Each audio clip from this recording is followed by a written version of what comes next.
The vehicle that I was particularly interested in was a Mazda Cosmo.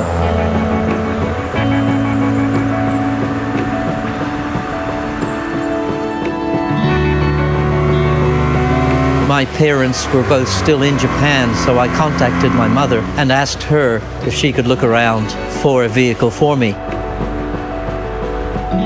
My name is David Day. I'm a retired airline pilot, and I have a passion for older Japanese cars. The interest in cars eventually became an interest in aircraft.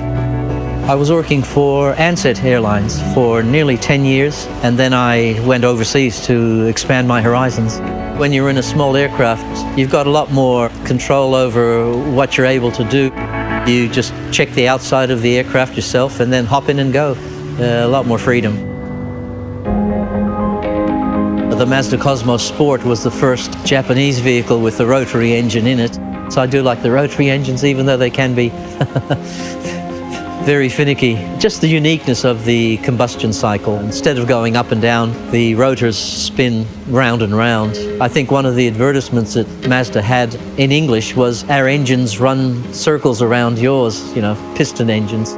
My Cosmo is a 1971 model, and it's a 10A rotary engine with 2 distributors, twin Dizzy, just under 1 liter in capacity, a 5-speed gearbox, disc brakes at the front, and drums at the rear.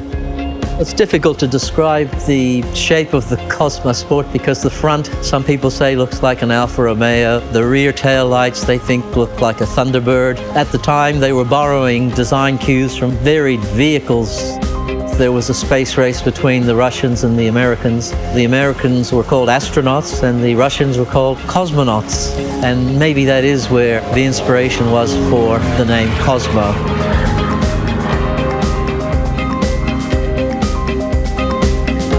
With a lot of the rotary engines, they need a fair bit of priming to get going, especially when they're cold. All the Mazda rotary engines have a pump which pumps a little bit of the sump oil into the carby or injection system to keep everything lubricated.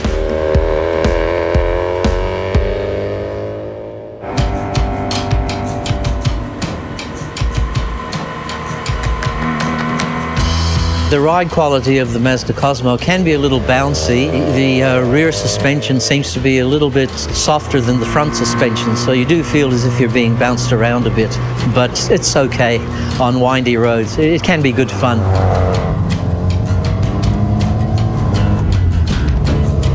It's quite a small cockpit to fit in, and you've got quite an array of instruments in front of you. It's quite an interesting driving experience.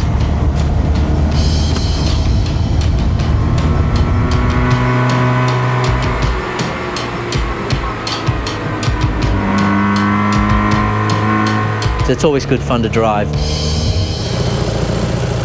I was born in Japan. My mother's Japanese. I lived near Hiroshima. Hiroshima is the headquarters of the Mazda Motor Corporation, where the original Mazdas were built. And that's probably where I became passionate about Japanese cars from the 60s and 70s. There is one particular car which I bought as a kit car, so I'm planning to put more time and effort into completing that.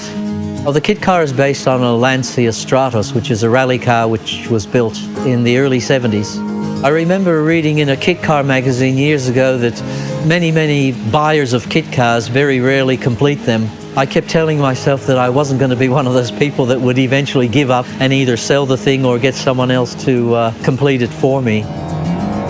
Even though it's been a long time, I am driven to complete it one day. And in the meantime, I'll just enjoy my time by driving the Cosmo at every opportunity I have.